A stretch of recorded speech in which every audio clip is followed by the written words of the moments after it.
안녕하세요. 반갑습니다. 저는 캐나다에서 작업치료사로 일을 하고 있는 안젤라 젤라쌤입니다. 오늘부터는 아이들의 문제 행동에 대해서 어떻게 중재하면 좋을지에 대해서 설명을 드리도록 할게요. 아이의 문제 행동 어떻게 해야 하나요? 시리즈의 첫 번째 시간으로 아이들의 행동을 이해하는 것이 첫 번째 단계이기 때문에 원인을 파악해보고 그리고 그걸 어떻게 평가해 볼 수 있는지에 대해서 간략하게 설명드리겠습니다. 자, 문제 행동에는 네 가지 원인이 있다라고 우선 기본적으로 생각하실 수 있어요.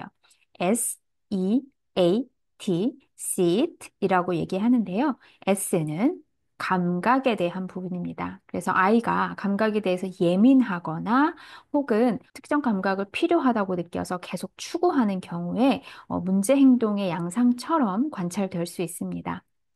두 번째는 escaping, 즉 이제 회피를 하는 건데요. 어려운 과제나 불편한 상황에서 문제 행동이라는 의사소통 방법을 통해서 그 상황을 회피하려는 목적을 가질 수 있습니다. 세 번째는 attention, 다른 사람한테 관심을 얻기 위한 방법으로 그런 문제 행동을 사용할 수가 있는데, 저희 쉽게 어렸을 때 남자아이들이 여자아이들 관심 끌기 위해서 고무줄을 끊는 그런 행동들이 여기에 해당한다고 생각하시면 되겠어요. 그래서 어른이나 친구의 관심을 얻기 위해서 문제 행동이 일어날 수 있다. 네 번째는 tangible이라고 손에 잡히는 이란 뜻이에요. 그래서 이제 물질적인 보상이라고 생각하시면 돼요.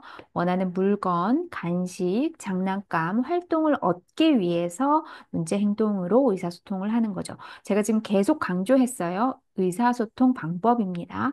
그래서 이 아이가 지금 무엇을 말하고 싶은가에 대해서 정확하게 판단하시는 게 중요합니다. 그러면 이거를 각 상황마다 사실 분석을 하는 게 중요하지만 동일한 행동을 다양한 상황에서 사용을 할 수 있기 때문에 각 상황마다 이것이 무슨 목적을 가지고 있는지 파악하시는 게 중요하고 그것을 파악하기 위해선 A, B, C 데이터를 추천을 드려요.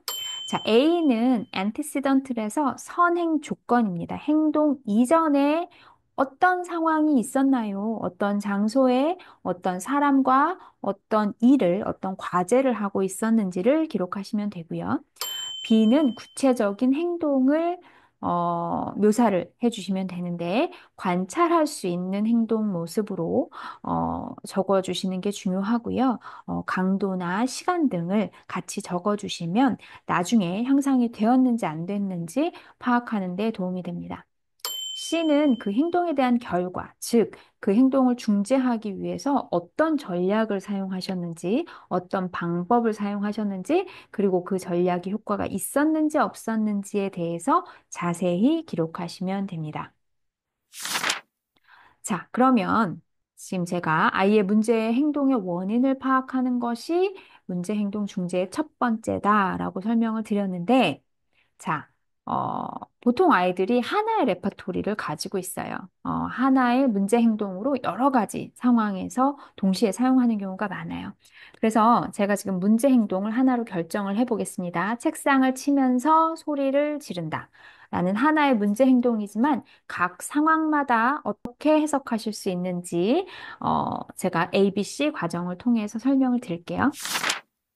자, 우선 감각적인 원인에 대한 예시입니다. 자, 선행 조건은 아이가 소리가 좀 예민한 아이예요. 그런데 선생님이 칠판에 분필로 글씨 쓰는 소리가 너무 크게 들렸어요.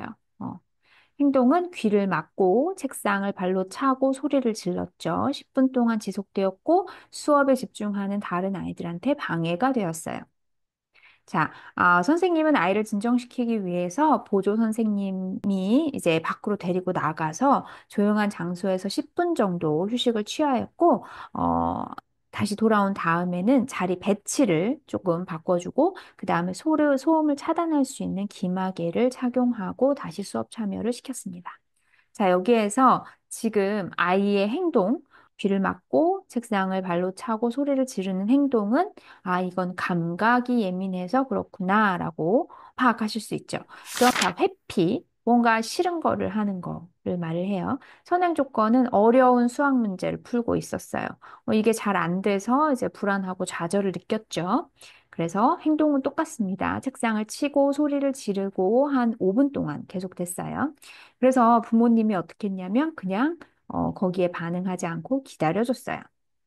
그리고 아이가 스스로 진정을 한 후에 문제 풀이를 재시도했고, 그다음에 이때는 도움을 제공을 했다라고 지금 부모님이 어떤 전략을 사용했고, 아이가 어떻게 반응했는지에 대해서 적으시면 돼요. 자, 선행 조건을 보시면 보통 이제 원인이 파악이 많이 됩니다. 지금 이 아이는 문제를 풀고 있었죠. 그래서 아, 이건 회피였구나라고 생각을 하실 수가 있어요. 자, 그 다음에는 이제 관심을 추구하는 경우예요. 자, 아이가 질문하려고 손을 들었는데 선생님이 바빠서 아이를 한테 집중을 못했어요. 그런데 아이가 평소에 관심을 굉장히 추구하는 스타일이었어요. 자, 그래서 결국 아이는 이제 선생님 하고 계속 소리를 지르고 이제 책상을 치는 행동이 한 3분간 지속이 됐고 수업이 방해되었죠. 그래서 선생님은 아이의 질문에 답하고 감정을 이해하려고 노력했고, 하지만 이제 이렇게 문제 행동으로 아이한테 관심을 주었다는 것 자체는 앞으로 이 문제 행동을 계속 만들 수 있는 그런 요건이 되기 때문에 장기적인 대안이 필요한 상황이겠죠? 자, 뭔가를 얻고 싶어요. 무엇을 얻고 싶은지 한번 사례를 볼까요? 숙제하기 싫어했고, 게임을 하고 싶어 하고 사탕을 먹기를 원했어요. 책상을 치고 소리를 지르고 5분 동안 지속이 됐고, 이는 이제 숙제를 회피하기 위한 행동과 대신 이제 노는 휴식 시간을 원하는 그런 행동이었죠. 그래서 부모는 이제 사탕을 줬어요. 그리고 아이는 울음을 그쳤죠. 그래서 결과적으로는 이 아이가 죄를 회피하고 대신 휴식 시간을 얻는 행동을 강화하는 그런 결과로 이루어졌죠. 이런 것이 계속 반복되다 보면 아이는 똑같은 커뮤니케이션 방법을 사용을 하겠죠. 자, 이처럼 한 행동이지만 각 상황마다 다양한 원인이 있을 수 있음을 생각하시는 게 중요합니다. 그래서 정확한 원인 파악을 해야 정확하게 중재할 수 있는 방법을 생각할 수 있죠. 그래서 다음 시간에는 조금 더 감각적인 부분에 초점을 맞춰서 강의를 진행을 하도록 하겠습니다. 오늘 들어주셔서 감사합니다.